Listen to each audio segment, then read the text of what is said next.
Welcome to Just Cook It Radio, where delicious recipes and real cooking lead to amazing dishes. We cook, you listen. It works. With your hosts, Chef Mario Pareca and Bill Alexander. Good morning, good afternoon, good evening. You're listening to Just Cook It on the Just Cook It Radio Network. And you can watch the show at justcookit.tv if you want to see our smiling faces. When I say we, I'm talking about myself, Mario Pareca, the gentleman sitting next to me, Bill Alexander, and the smiling face across the desk, Mike Sackley. They better be watching this on TV. I do too much work if they don't. Bill's a busy man. And we have a show chock full of fun today. And as we continue to celebrate April being National Grilled Cheese Month, right, which is a lot of fun. And we also have Bill brought back Bill's magical beer bag. I know that's Mike's highlight of the show, so I wanted to mention that. It's the best part. The other thing is, too, Mike, I have a question for you. I've lived here for 25 years now in the area. Is there an East Licensing Ring? I've never heard of it. I know of a West Licensing Ring and a Licensing Ring. I've never heard of an East Licensing Ring. That's like Brownsville and West Brownsville. Right. I'm still looking for North and South and East. So, one thing I want to mention really quickly at the top of the show before we dive into all this fun stuff. Great sound effects to start the show. Yeah, and we actually, if you're listening to us live on WMBS, you would hear when Mike was doing the news before our program, we kind of, our burger that we have cooking right now kind of interrupted him, and he just made... He just went right through I'm just glad that the broadcast school for Mike really paid off, because he had that great segue around that. But anyway, go ahead, finish up. I'm just going to say the phone numbers to call us, and the lines are open the entire show. 855-590-0590 is the number. Again, it's 855-590-0590, and I didn't mean to interrupt you, Bill. No, that's okay. And for those of you that didn't hear what we did before the program started, you can listen to us live every Saturday morning at yourlocalstation.com, and then you can actually hear what happens prior to the show actually starting. It's a lot of fun. Sometimes the pre-show is more fun than the actual show. And it's actually not a real pre-show. It's us interrupting Mike during the news. So good for something, right? Yeah, I guess. So what we're making today, if you go to our website at justcookit.net, you can, as you can every week, find the recipe that we're preparing today. And as we said, it's National Grilled Cheese Month, so we've been making grilled cheese the past few weeks to celebrate. Wait. There's a burger on a skillet. How can that be grilled cheese? It's going to be. We're going to transform it through my magical cooking powers. Are we making a cheeseburger here? Well, let me explain this story, because this goes back. My mother, right? She doesn't enjoy cooking all that often. She's a very busy woman, and I can understand that. But there's one thing that I would always request for her to make, and when I'm lucky, I would get it, say, every 5 years. And this is a dish that my grandmother used to make when she was young, and we call her Nunny. She's my grandmother. Right. And she would make what we call grilled cheeseburgers. Okay. So it's basically a grilled cheese sandwich with a burger in between. I got you. And so it's not the ones, what's famous today, if you Google it and you'll find them, they're these burgers that have an entire grilled cheese sandwich on each side as the bun. To me, that's too much. Yes. Now, it's a very, very simple sandwich to make, but it goes back to that comfort food thing. Right. It's really delicious. It's just super classic, and it's something that, and it even goes back to another area. There's a local bar restaurant in the Bell Vernon area that when I was really young, we used to go to for lunch. Okay. And they used to make what they called Italian cheeseburgers. Okay. And what an Italian cheeseburger was a cheeseburger, kind of the same thing, on Italian bread on like a grilled cheese sandwich, and they'd put like onions and things on it and pickles, and it was just delicious. So I mean, even though you can technically just call this a cheeseburger, the fact that there's something about a burger in between two slices of bread, and we're going to use sourdough today. Oh, cool. With the cheese that's unbelievable. Now, yesterday, if anybody followed me on Facebook, and I don't think I posted, on Twitter too, I guess, I was in the North Hills of Pittsburgh. I went to Mars yesterday, and I have photos of that. And when I was up there yesterday, I was trying so hard to find Mancini's bread so we could use that, which is one of the best Italian breads I've ever had. It is. But unfortunately, I wasn't able to get my hands on any. So. Well, we have some good sourdough today that we're going to use. You can use any type of bread you want for this, just like any any other sandwich. You can use white bread, you can use wheat bread, you can use Italian bread, whatever you like. We're going to use sourdough. Yeah. I think it's a little more substantial. I kind of like it with this. And Bill, your favorite cheese is what we're going to use today. Velveeta? Absolutely. Cool. We got some shredded Velveeta right here that we're going to use. You know what? That is in disguise then, because it doesn't look like Velveeta as I normally see it. It's Velveeta, and it's shredded. Now, is that 2 ounces of Velveeta? I didn't really measure this. It's roughly 2.5 ounces. That's what I like to use. Because that's my new thing. It's at least 2 ounces. I will guarantee you that. Because that whole thing about grilled cheese sandwiches has to have at least 2 ounces of cheese on it. More's not a big deal. That's right. But as long as it's not less. So we started our burger earlier, and what I have here, now you can use, again, any type of burger you like, but I recommend about a 6-ounce patty for this sandwich, just because if you go 8 ounces, it's going to be a little large, which is fine if you like a large burger, and 4 ounces to me is a little small, so 6 ounces is kind of that happy medium. Now, your content is 80-20, 70-30? 70-30 is usually the magic number. Okay. Okay, I wouldn't go any lower than 70-30, and what we mean by that is 70% lean, 30% fat. Okay. I wouldn't go, 80-20 is a little lean. You can still make it, but it's going to be a little drier. It's going to have less flavor. So I recommend about a 70-30. That's usually the magic number for the burger. What we actually have today is a steak burger. Ooh. So it's ground steak, which I saw this at the supermarket, and I thought, you know what? I'm going to go all out. It's for Just Cook It Radio. So I feel honored. Use the steak burger today. But again, any burger that you like, whatever mix you like, and you can season it again however you like. I just use salt and pepper. What I did was I took the burger. No AP number 7. No, I use salt and pepper. I'm trying to keep it as close to the way that my grandmother used to make it as possible. So I just season with salt and pepper. We have our cast iron. This is the same cast iron we used when we made pancakes at the home show. Yes, I noticed that. So it's one of my favorite things to cook, like burgers and things on. So I just put some olive oil on it, and we're just going to cook it on either side until it's done. And it's just about done now. We started it right before the program, so it has time to rest. If you want to know what Mario's doing, for those of you watching on TV and find this program on Tuesdays, he's cleaning the griddle because the grease is splattering everywhere. Yeah, I don't like grease splatters. It's a bugaboo of mine. I don't like these splatters on my burner.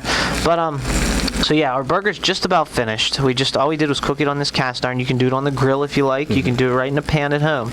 And then we're going to take it out. Now, the reason I started it before the broadcast is because, number one, I want to make sure it's cooked done all the way through. And number two, I want to give it time to rest. Yeah. Okay? Now, we've talked about this before. And like you said, I was in Mars yesterday, and I went to a small Italian restaurant actually outside of Butler called Mama Rosa's for lunch with my father yesterday, which was amazing.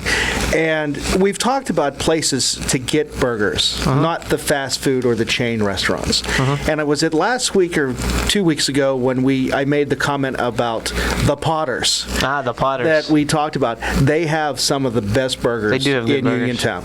And because they make them the way you say, they use very good meat, they put them on the rolls that are always fresh, and then you can dress them up any way you want. I like the names of what they have at the Potters. The Greek Western. The Greek restaurant. That's my mother's favorite. The Bird's Nest. Go through that. But again, it is. It's a great local restaurant. Be able to try that. Another place, as I mentioned, that was one of my old stomping grounds was called Teddy's, which is no longer there anymore. And we talked about that. But you miss this type of, I want to call it homemade cooking or diner-style cooking. You don't get that much anymore. No, and you know where else they have great burgers? Where's that?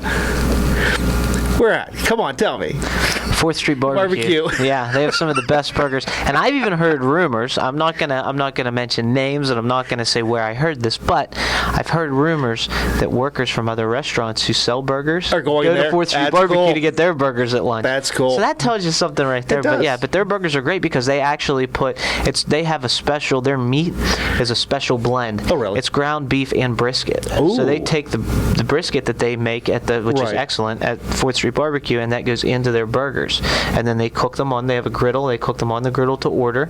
They're 6 ounces each, and they're just awesome. Can you get them cooked the way you want them, like medium rare and stuff like that? Absolutely, because they have them ground specifically for them, and they watch all the standards. Because I know some places you can't do that. It's always medium well, which to me that's just too done. Yeah, when we were testing them and we did the burgers, I prefer my burger, and you got to be careful Like this one I got at the supermarket, so this meat, so we're going to cook it so it's about medium well. Right. But if I'm making a burger at home, if I grind my own meat or I know who ground the meat, then I love. There's nothing better than a medium rare burger. That's mine, yeah. I mean, you get a nice, juicy, that little bit of that pink in there, that red in the middle. Right. It's awesome. I mean, there's nothing sexier than a medium rare burger. And it is. It's true. And as you throw that word around, it's true. It's just a better tasting burger. Now, I know some people, because they see the sight of red, it doesn't. It's not done to them, but in all reality, it is. And especially what drives me crazy is the people that cook them and they're done through and through, and they don't realize there's residual cooking whenever you take it off. Yeah. And they're like shoe leather. And the people who smash them down with the spatulas. You know, I stopped doing that after we started doing this program. Yeah, that's good. I'm glad. Not because of you. I heard Emerald say it. It was why. Well, but you gotta listen to someone. Yeah. As long as you're not doing it, I don't care where you got it from. But Mike, how do you like your burger? I usually go medium. Medium? Okay. It's just been always how I've done it. What about your steak? Same usually. Oh, see, mine's medium rare, Mine too. Medium rare. If I'm going to a really good place, then I'll even go rare sometimes. Well, and I've done that. When I was in high school, a long time ago, we were at a trip. We were coming back from Lehigh Valley for a cross country. Yes, I ran cross country. And we came back, and my coach, we stopped at a steak restaurant. I guess it was either Bedford and Somerset. Was it Ed's? I think it was. Ed's Steakhouse? Amazing. He got his cow. As he said, the bloodier the better. Yeah. And if it's still mooed, that's the way he ordered. I want it still mooing on the plate. Yeah, I looked at him going, oh, now he does commercials for Eaton Park. But anyhow, a lot of people. Clem Papik, just to let you know. A lot of people will even get their steak Pittsburgh black and blue. Yes, I've had that. Heard of that? Yes, I've had it that way. It's when the traditional way of making that is you take 2 cast iron pans that are extremely hot. You put the steak in one, and then you put the other pan on top of it, and it blackens the outside. Yeah. But then it keeps the center blue. Yeah. Well, raw. Right. And that's how they like it. They call it Pittsburgh black and blue in the restaurant world, in the restaurant biz, I should say, or the industry. When a steak's blue, that means it's raw. Right. So Pittsburgh black and blue. It's black on the outside and blue in the center. Yeah, I've had one once. Some people like that. It's good. It is. Depends on the steak. If you have a really good steak, right, and it depends on, and you got to trust the place where you go to too. Yeah. So, anyway, we got to take our first break. Okay. So our burger's done. It's resting now. We're going to let it sit. When we get back, we're going to start to put this sandwich together and get things moving on that. And I also want to touch on. I found a list of the top 25 in order comfort foods. Okay. So I found some interesting items on that list. We'll talk about that. I think I made one of those the other night. I'm sure you have. We'll go through it, and when we find it, we'll mention it. So don't touch that radio dial. We've got plenty more Just Cook It coming your way right after these messages on the Just Cook It Radio Network. Phil Giannetti Motors at 656 National Pike East in Brownsville is a proud sponsor of programming on FCTV. Phil Giannetti Motors providing quality vehicles for 45 years. If you're looking for a quality pre-owned vehicle, give Phil Giannetti's a call at 724-785-6800 or stop by their website, philgiannettimotors.com.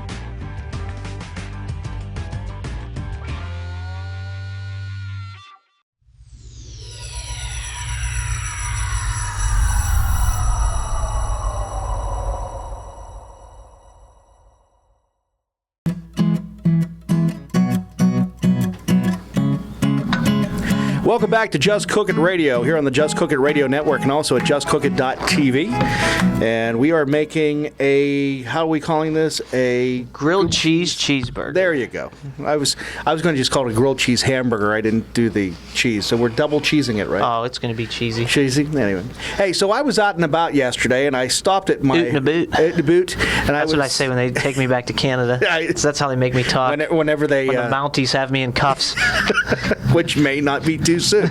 Anyway, when I was out and about yesterday, I stopped at a beer distributor in Bell Vernon, the beer arena. Yes, I'm giving them a free plug because hopefully it pays back in the end. And they have all the Shiners there.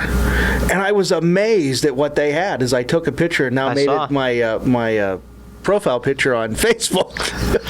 Giving Shiner a lot of free publicity. Hey, they give me... You know, Shiner, we have a thing called Bill's Magical Beer Bag here at Just Cook It Radio. I like the idea of Bill's Magical Booze Bag myself. Well, that too, yeah. I mean, either way. Yeah, but in any case... whatever comes out of that bag, we can be highly influenced. Yes. I'm just going to throw that out there. We're promoting it. Yeah. So. And I just have an affection for Shiner. That's why. So it's good stuff. There's talk of this morning of maybe bourbon coming out of that bag. I talked about bourbon. The booze bag. That's right. Yeah. I talked about bourbon. But we pair our beverages with our meal, and we don't. The best part is point that out. I've been hitting right on, and I have no clue what you're going to make. It's whatever I'm in the mood for that morning, and I pull out of the refrigerator. Last week we did the pale ale, which was excellent. It paired real well. This week, which if you ever had a Shiner's Bock, it pairs very good with hamburger and steak, and also Chinese too, which is what I had last night. It's an Asian beer, huh? Yeah, General Tso's chicken. It's really good with that.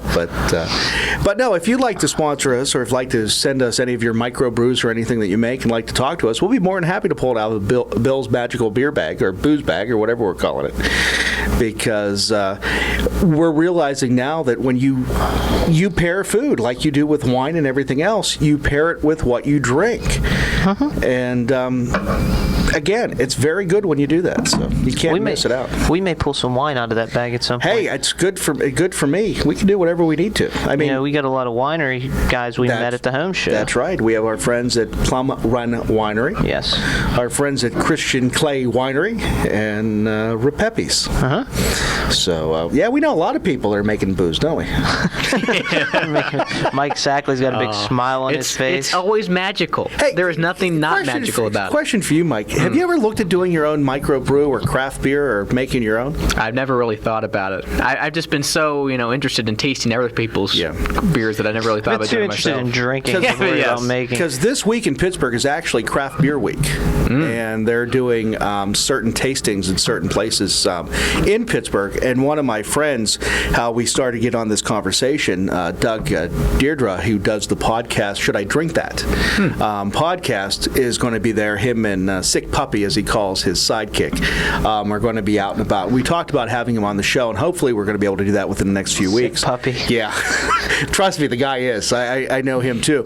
But we're going to talk about beer and craft beer and microbrewing and doing your own stuff, because, again, that's one of these new hobbies that everybody's gotten into. I mean, years ago it was winemaking, and I know a lot of people that make their own wine. Now they're making their own craft beer. And craft macaroni and cheese. And cheese, that's right, yeah. And craft spaghetti. Hey, we got to do that pizza yet, We do. I still have it. Yeah. We're gonna get to that. We got to do it. Maybe next week after grilled cheese month's over. So you were talking about comfort food earlier. Yes. And on Thursday of this week, I was in a panic. Why? I had chicken. I wanted to make deep fried chicken. I wanted to do it, so I did. How did it come out? I didn't take any of your advice. That's good. It's nice to know. At least I'm not on the hook then. Well, what I did was I looked at the recipes you sent me, and I looked at recipes that other people had, and I didn't want to have to go through the process of brining it, because it was going to take too long. Well, you don't have to brine it. You could always skip that and just move on. So I did it, and I did a flour mixture with AP number 7 and deep fried it. I like that method better. I mean, it was really basic. It was very good. I mean, there was really nothing to it. Do the milk bath with it, get it, soak it. Buttermilk? No, I didn't have buttermilk, so I had to use 2%, but still I used milk. And I did that, battered it, took a Ziploc bag, put the flour in, with the AP number 7 mixed in, shook it up. And one thing I did read is that don't put it immediately after you flour it. You let it set up a little bit so it gets that sticky coating to it. Yeah, it becomes like a batter. Right. And I dumped it in. It was amazing. I mean, the kids couldn't get enough of it. Good. And I've always been afraid to make chicken that way. But again, don't be afraid. Yeah, I was able to do it. I was really surprised. So, just to catch people up while we were talking, what I did was I cut our sourdough bread. Okay. I buttered it like we always do again. Like, what's my message with grilled cheese? Always use real butter. So that's what we did. Organic butter. Yes, it is organic butter. And now I have some shredded Velveeta that I'm layering. Which is not organic. Well, it's Velveeta. I'm not even so sure it's cheese, but hey, it's delicious. I would think it'd be interesting if Velveeta or if Kraft came out with their own organic Velveeta. How do you make something that's not cheese organic cheese? They said there's cheese in it. Well, there's cheese in it. There's there's cheese in it. So there's some type of milk product in there. Okay, how about GMO-free that would be Velveeta? Nice. That would be nice. It's ooey gooey goodness is what it is. That's why we're going to use it. And we just got our nice sourdough bread. We got our cheese on it. We got it buttered, and we're letting our pan warm up. I'm gonna add it to our pan, and we're gonna start making our grilled cheese. Now, in the real world, if you were in a kitchen, you would have cleaned this skillet off. Yes. And used it instead of bringing another skillet in and using it. In the world of radio, in our magical radio kitchen here at WNBS, we have to get very MacGyver-ish. Right. You know, we got to be creative. We got to be very resourceful. Duct tape, paper clips, and that's right. Pencil it's shavings. What we can do in here, though, isn't it? I mean, it's amazed a lot of people. Mike Sackley's amazed. It's not as magical as the beer bag, but you guys find a way, which is impressive. I didn't think it could be done until you guys did it. So, and you keep doing it week after week. So, kudos. Mike, I'm still waiting for the fried fish, but fried fish. Do you want your studio, Mike, to smell like fried fish the rest of the day? He leaves at 10:15 today. I'll be out of here. You can let George enjoy that for a couple hours. Speaking of George, I got to ask him what the heck's going on with the Penguins. I'm getting really annoyed here. Penguins? What about the Pirates? I'm annoyed with them too. I've realized that I'm jinxing them, and I'm taking the sticker off my car that has the Steelers, the Penguins, and the Pirates on the back of it, so it's gone. That's going to change everything. I know. Well, I was going to make the symbolic move today. I have my WMBS key ring without a key on it, and I have my Penguins key ring, and I was going to take my Penguin off my keys, just as a symbolic move. As he does it right this second. As I do it right this moment, because I feel that I may be jinxing the team. I mean, you don't go to 3-1. You got to be careful. And then drop it. So in every game, it's been 3-1, and then the team who's down 3-1's come back to win. The Elias Sports Bureau has said that this is the only time in NHL history that that's ever happened. But the thing is, to me, I'm starting to believe that, I mean, I hate to say this, that it was planned. Have you ever get that feeling? Hey. Especially when Fleury decides he's going to leave the net at the last 22 seconds? Like I've heard, other than this part of the country, pretty much everyone else is rooting for Columbus. Oh, yeah, they're the underdog. They're the underdog, yeah. So, but in any case, I might be rooting for Columbus tonight. I haven't decided. Let us know when you figure it out. I got to figure out how to get the key ring on it. I want to go through these comfort foods really quickly. Sure. We got the 25 in order top comfort foods, and we're starting at number 25. And number 25, do you have any clue what that might be? Southern Comfort? No, it's supposed to be food. Not Mike Sackley's comfort drinks list. It's a tuna melt. Yeah. Is number 5. Sorry, I don't like tuna. You don't like tuna melts? I have to be in the mood. Yeah. Number 24. This surprised me. Ratatouille. That's a Disney movie about the rats. Okay. Yeah, exactly. It's the movie, the food. Number 23 is cream spinach, which I can see. I love cream spinach, especially with a good steak. Yeah, but how's that comfort food? That is for me if you get a nice steakhouse. Number 22 is huge roasted chicken. Oh, yeah, I can see that being comfort food. Comfort food to the nth degree. I'm surprised it's number 22. I think on my list it would be higher. Yeah. Number 21 is peanut butter. Oh, of course. And that I thought would be higher, too. What do you think about peanut butter, Mike? I like peanut butter. I like peanut butter. That's good. Nothing wrong with that. Thanks for your input, Mike. Yes. Number 20 is ice cream. Do you consider that a food, though? Oh, yeah. It's a comfort food. Doesn't it make you feel warm and fuzzy inside? Okay. I can see that. Cold and clammy, maybe. I don't know what warm and fuzzy. Number 19 is spaghetti and meatballs. That one I think would be higher, too. Wait till you get to the top. Number 18 is chicken pot pie. My son wanted one last night because, Mom, we need chicken pot pies. I love chicken pot pies. There's a local church by our house that makes them every year. We usually get a few dozen of them. And they're just... How big are they? They're small. They're like single serving pies, but it's really good homemade dough, crust, and then they're just filled with white meat chicken. Yeah. So there's no vegetables, and then they come with a side of gravy. So you heat your gravy, you put your pie in the oven, then you cut. They're good. The ones to die for came from my church when I was growing up. Mars United Presbyterian Church did as a fundraiser. They were amazing. I mean, that crust was, again, homemade, and they were normal size pies, so you do them as a family dinner. So they were big. They were amazing. I mean, unbelievable. One year, my dad actually helped make them in the kitchen. He stole the recipe too. His ended up being better in the long run, but they were really good. Does he still make them? No, but come to think of it, I wish he would. I mean, that's one of those things that I wish he would make again. Still does his lasagna occasionally, but... I've heard good things about the lasagna. His lasagna is amazing. Number 17, fried chicken. There you go. Bill Alexander's fried chicken. Hey, I made fried chicken. I never thought I could do it. And it came out good. It came out good. Would you use drumsticks? Yeah, it was all drums. Nice. And they were thawed, so you didn't have to worry about the thawing and everything else. And again, the whole idea of the AP number 7 and the flour and just mixing it, you didn't need to add anything else. That was what I thought was interesting. Good stuff. Number 16, shrimp and grits. Oh, wow. That would be good, but I don't. We're going to make shrimp and grits one of these weeks because I really like shrimp and grits. I love shrimp. Number 15, French fries. Made those too when I made the chicken, so it was a true. Okay. Got to go to 4th Street Barbecue and get your French fries. I know the secret recipe now. Yeah, did you use it? Not yet. You know what? I came so close. I'm going, nah, I can't do that. I can't, because if I do that, I'll never be able to make them the plain way again. No one will want them that way. No one will want them that way. My neighbor was so excited when he found out what the recipe was. He goes, I'm not supposed to tell anybody, but this is what it is. He told my wife.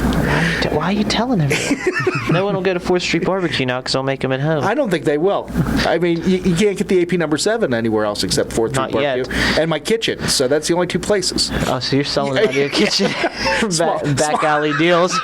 Phil Alexander, if you see him on the street corner, selling little bags. AP number 7. It's red if you wonder what color it is.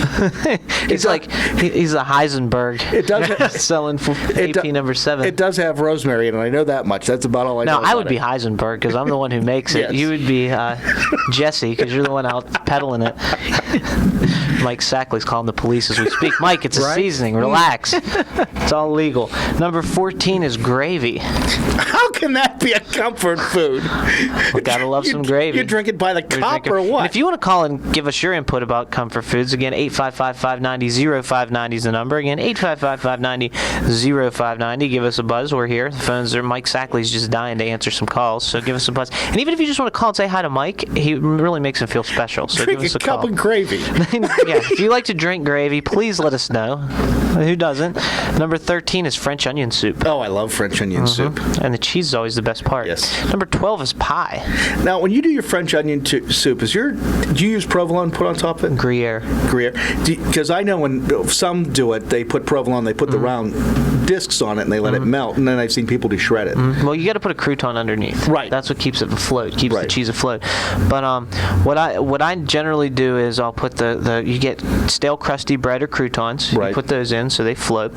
Put your cheese on top and your Gruyere on top, and then you sprinkle it with Parmesan. Oh, I because never that's had what that gets one. that's the Parmesan's what gives it that brown I've crustiness. never had it that way before. And then you put it in your oven until it gets all gooey and brown and melty. So that's the one way to do it. The other way to do it, in the way that we have it in our cookbook, is you actually make a crostade. So you take a small or a piece of bread or like a baguette or whatever, and you put your cheese right on your bread, and then you pop that in the oven until it becomes crunchy and crispy. And then, so if you're having a dinner party, say you're having 8 people over, it's hard to make 8 crocks of French onion soup in your oven, especially if you have a regular oven or if you're making something else. So, and if you don't have the crocks, it's really hard. Exactly. So, what a crock. If you're making, I'm sorry, I had to. He said he put it on a T for me. If you're making a large quantity of French onion soup for people, you can make your croutons ahead of time, where you just take them, put your cheese on them, put them in the oven, they get crispy, the cheese melts, and then you can just serve those on the side with your soup, and people can take one and drop it in their soup. Gotcha. Same flavors, same everything, idea. just a different way of serving it. And we said number 12 is pie. Number 11 is chicken soup. That's a good one. That's a good one. I think your grilled cheese is almost done. Yeah, I start to smell it right now. Oh, yeah. You want to give me that burger there? Okay, there's the burger. Thank you. We're going to put our burger on. This bread's kind of big, but that's okay. Yeah, I was going to say, what happens when you get the edges of the bread? We're going to throw that on there like that.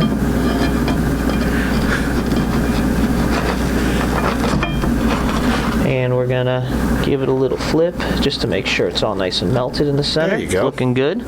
Okay, so. It looks like a Reuben slightly. Kinda, yeah. Yeah. Number 11 is chicken soup. Number 10 is chocolate pudding. You like chocolate pudding? I can see chocolate pudding being as a comfort food. Now, are they talking homemade or the ones that come in the little snack packs that you used to I get guess in it your could be lunchboxes? either. I mean, what do you prefer? I like homemade because I like the skin on top of mine.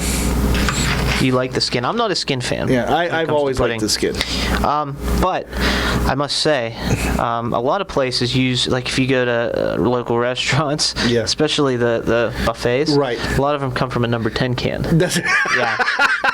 So, and you can actually, if you go to the supermarket and you look around, you can see it. I mean, the homemade's always the best. Sam's, Costco's, you can pick the big number 10, yeah. Number 9 is cheeseburgers. I can see that. There we go. Number 8, tomato soup. Okay. With pumpkin in it or without? Either or. I like the pumpkin. I like the pumpkin myself. too. It's been a while. Yeah? You're going to start singing. Yeah. Number 7. It's been a while. Number 7 is baked ziti. You never had baked ziti? I've had baked ziti, but I wouldn't consider. Yeah, that's pretty high. I mean, I would think that it for me it's a comfort food. It's something that I grew up on, but I would think for the average person that roasted chicken would be in front of what number is that? Number 7. Was it a bunch of Italians that put the list together, or what? We can only hope. Number 6. Number 6 is dumplings. I like dumplings. And dumplings, every culture on earth has a form of a dumpling. For Italians, it's gnocchis.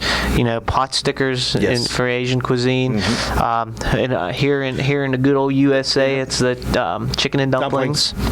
So I love dumplings. Yeah, my wife makes an amazing chicken and dumplings. Number 5 is pizza. That's a good one. I can see that in the top 5. That's up there, especially when delivery makes it so convenient. But it's not delivery. It's never mind. They're not sponsors. Number 4 is cheap, inauthentic tacos. Does it say cheap? It does. But you know what that is? That's a little packaged seasoning mix you buy at the supermarket. I know. And you mix it with water and pour it over ground beef, and voila, you have a taco. Are they real tacos? No. But they're tacos nonetheless. They're in a shell that resembles a taco. Yeah. Number 3 is mac and cheese. That's a good one. And let's go to break, and then when we get back, we'll reveal the top 2 sounds good comfort foods, and we'll enjoy this grilled cheeseburger. And I also have some ketchup, some of Bill's favorite ketchup, Heinz, because I knew he wouldn't eat it otherwise. You're right. So we got me as well. So we got some Heinz ketchup. We got our grilled cheeseburger, which is like tempting me right now in front of me. Grilled cheeseburger. So we're gonna get that going. So don't touch that radio dial. The fantastic, awesome, wonderful conclusion of Just Cook It Radio coming up right after these messages on the Just Cook It Radio Network. Phil Giannetti Motors at 656 National Pike East in Brownsville is a proud sponsor of programming on FCTV. Phil Giannetti Motors providing quality vehicles for 45 years. If you're looking for a quality pre-owned vehicle, give Phil Giannetti's a call at 724-785-6800 or stop by their website, philgiannettimotors.com.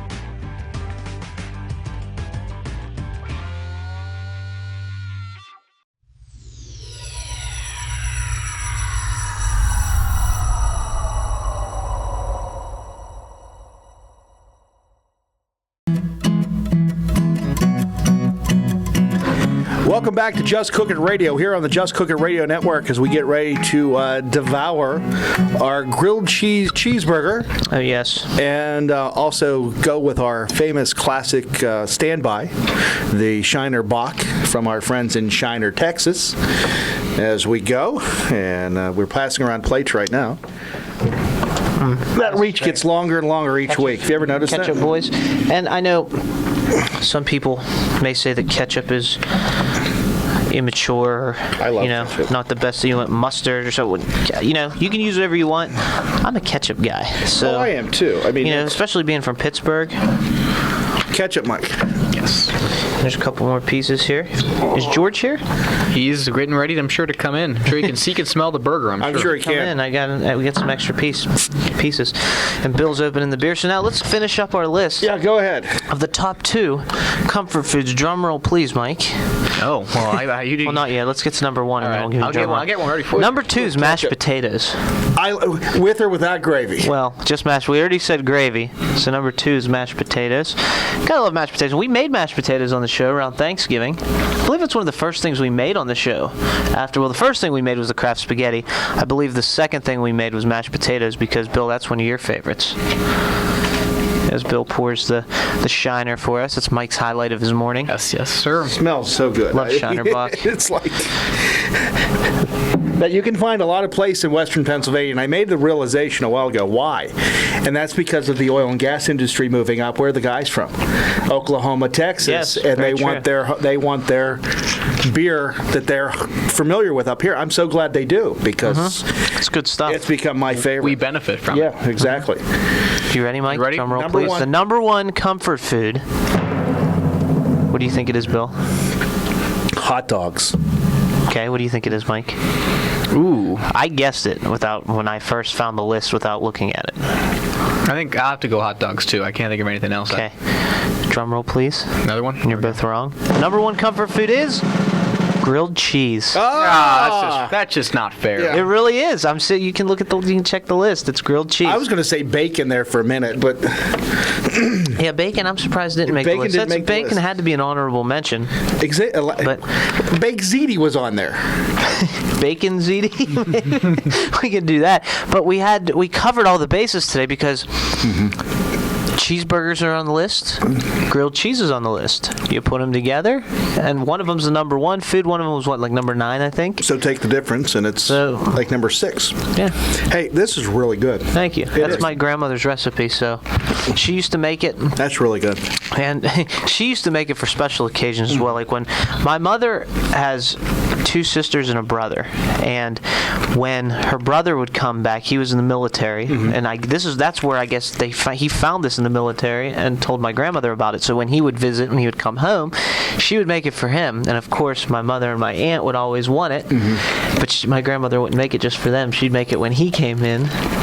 So it became special. Like a special thing. So, but it's not that hard to make. No, it's not. And my mother would make it for me. She made it for me once, and that was a big mistake because it became one of my favorites. And I would ask for it, once like I said, every 5 years? Every 5 years I can get it. And even the last time, it was kind of a cop-out for her because the last time it was made, we were at my grandmother's, and my aunt actually made it for all of us. So she said, this counts. So, well, you didn't make it, Well, but you can make it now, so why do you have to? So, see, here's a little trick, too. I made it a little differently because the way my grandmother used to make it, and, I pointed this out when they made it before, so why make it difficult? They would actually make a grilled cheese sandwich, and right before they take it out of the pan, they'd open it, put the burger in, close it. But why do it that way when you can open face it, and then just, do you see how easy that was? That was open face it, put the burger in, flip the other end. We've talked about open face for the last few weeks now, because that's how you make grilled cheese. And this Shiner is hitting the spot this morning. I have to say, and this kind of reminds me so well with the it does, and it kind of reminds me of tailgating because when you go tailgating for a football game, you drink early in the morning, right? Have some beers, and there's nothing like tailgating, right? Having a few cold beers at like 8 a.m. before you go, and making eggs and bacon on the grill. We got to do a Just Cook It tailgate. Hey, there you go. We'll bring some packs of Shiners, and we'll do the parking lot. Yeah, we'll do a tailgate. Yeah. Right. When do you want to do it? You want to do it for baseball? We can do football season. Who says we only have to do one? Yeah, we do one every other weekend. For that matter. Well, the more beer, the better. That's all Mike's worried about. He's not. All you need is the cooler and the grill out in the parking lot. I think we have something going here. Call. So what's We could tailgate before George's show. Tailgate his show. Get ready for the sports line. I'm surprised he hasn't come in yet. He'll be in. Don't worry. But so what do you think? If there is any, give me one comfort food that's your personal favorite that wasn't on the list. Eggs. I can buy that. Scrambled or omelet, yeah. I was telling you guys about the call we just got during the break. Oh, yeah, and that would have been a good one, too. I got to put pierogies on that list. Pierogies They're are fantastic. Good. Especially in this area. Yes. I mean, pierogies, you could be on the list. Kibasi could be on the list. Kibasi's, yeah, that's one good. of my favorite comfort foods is pasta with just butter and Parmesan. Yeah. That's, that's the way I used to eat as a kid. And if you go to the local supermarket, you can get pasta, not the stuff in the pasta aisle, but if you go to normally it's where the cheeses are, but it's in that cooler section. Okay. You can get pasta that's very close to homemade pasta, Right. fresh pasta. Not exactly the same, but it's very close. It's the closest you're going to buy at the supermarket, that you don't have to actually take the flour and the eggs and knead them together. And if you get that, and the trick is, you cook your pasta, you have a bowl you set your oven at about 170 degrees, and you put a stainless steel bowl in there, just so it's warm. Right. As soon as your pasta is done, you use tongs, you pull it out, you put it in the bowl, you slather it with softened butter. You toss it, and then you throw in a couple handfuls of Parmesan cheese, you mix it really fast with tongs. Unbelievable. And that's the original fettuccine Alfredo. Is it really? Because I could also see putting a little bit of garlic in that too. Oh yeah, you can. Yeah. But just the butter and the cheese, we'll have to make that one week because and that is really good. And fresh pasta cooks a lot faster. If you make it at home yourself, it takes 1.5 to 2 minutes. Oh really? I didn't realize it was that quick. That stuff at the store again, it takes, since it's semi-dried. Yeah. Well, no, the 7 to 10 usually is the box stuff. Right. The stuff you buy in the cooler section will generally take 3 to 5. Okay, that's still not too bad. And they have ravioli there too, which are good. I mean, You can't beat homemade. We had homemade ravioli for Easter. My aunt made. Right. So I can't beat it. That would be a comfort food that needs to be on there. You said pierogies. I'll take your pierogies and I'll raise you raviolis. Well, and pierogies around here are so big for Easter and Lent because of what is your favorite filling in pierogies? Pierogies? Yeah. Potato and cheddar. Mine too. Yeah. My mother used to talked about McGinnis sisters. We usually, since we do the Italian on both sides, so we do the 7 fishes, which we talked about at Christmas time for Christmas Eve. Right. Well, there's always some people, some in-laws or whatever, that don't typically like fish. Yeah, they should be excommunicated from the family. Well, I've come at to that least for that day. I'm thinking for the whole year. I mean, I think they should be excommunicated totally. Okay, but anyway, I didn't say that, so don't. My family's going to excommunicate me now. But anyway, so we usually have some pierogies there for people who don't like fish. Right. So my mother, a lot of times they'll do homemade, but depending on how busy things are, crazy that time of year. So she bought them from McGinnis sisters, and they were actually good. But she had to get different varieties. So the potato cheese were very good. Then she got a plum. I've tried that once. Yeah. It was okay. Yeah. But then the kicker, they had a sweet cheese pierogi. Sweet cheese? Never heard of that. Imagine taking a cheesecake and stuffing it inside a pierogi. Yeah, exactly. That sound. Please tell me you didn't make them with butter and onion, but still. No onion. They did butter. I tasted it, and she still gets flack to this day about those sweet cheese pierogies because they just, in theory, it's a decent idea, I guess. They're dessert. They're just, not. Not good. Dinner. No.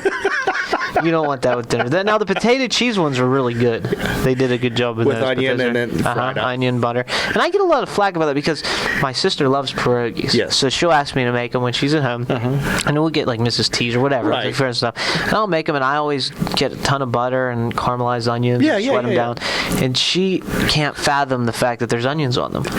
And my mother says the same thing. We never had onions. Every time I've ever made pierogies, had pierogies, because we used to do pierogies at the restaurant a lot. Yes. People would bring in homemade pierogies from different companies and want them served. Right. There's always butter and onions. That's the classical way. It is, especially around here, and I think other parts of the country that it's not. So, and I've always wondered this, whenever they have the pierogi races at the Pirates game, they need onion chasing them. I think that's good motivation. A stick of butter and an onion just chasing them.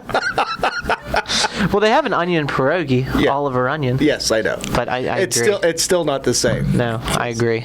Because again, I mean, it's something that pierogies, we all have stories about them. Yeah. And I mean, you could talk about them and how you make them and prepare them. And in Western Pennsylvania, it's a big deal. And how do you say pierogi? Is it pierogi? Pierogi? How do you spell it? I mean, it's one of those things. We had the discussion on how to spell kibasi. I've always spelled pierogi P-I-E-R-O-G-I-E. And some of the people you talk to, no, you spell it this way, or depending on the churches that do their pierogi sales, everything else. So again, well, we'll have to revisit that. And we'll have to talk. I think we should do pierogies now. I'm getting hungry for those. Right this second. There we go. Let's do pierogies now. During George's show. Lock the door. George can't come in. I love how we come up with 5 ideas for the next show during each exactly. show. Of Yeah, course. why not? And if you want to give us your ideas, you can feel free to call us 855-590-0590 all throughout the week and just let us know, leave us a message, or you can email us info@justcookit.net. Or you can go to justcookit.net and there's a contact form on the website. Fill that out. Let us know what you want us to make. Let us know if you have any ideas or recipes you want to send us that we can recreate on the show. And if you want to be a part of Bill's Magical Beer Bag, please let us know. Yes. You can get a hold of us at all those same email addresses. Absolutely. So we got a couple more pieces of the sandwich here we're going to eat. Thank you for listening. We'll talk to you next Saturday, 9 a.m. with a brand new recipe and a brand new episode of Just Cook It Radio. For Bill Alexander and Mike Sackley, I'm Mario Pareca. Thank you for listening. We'll talk to you next Saturday right here on the Just Cook It Radio Network. Thanks for listening to Just Cook It Radio with Mario Pareca and Bill Alexander. For more information on today's program, visit the Just Cook It website at justcookit.net. Here, you can listen to the podcast or watch Mario and Bill cook today's recipe on Just Cook It TV. If you have any questions or comments about the show, please call 855-590-0590.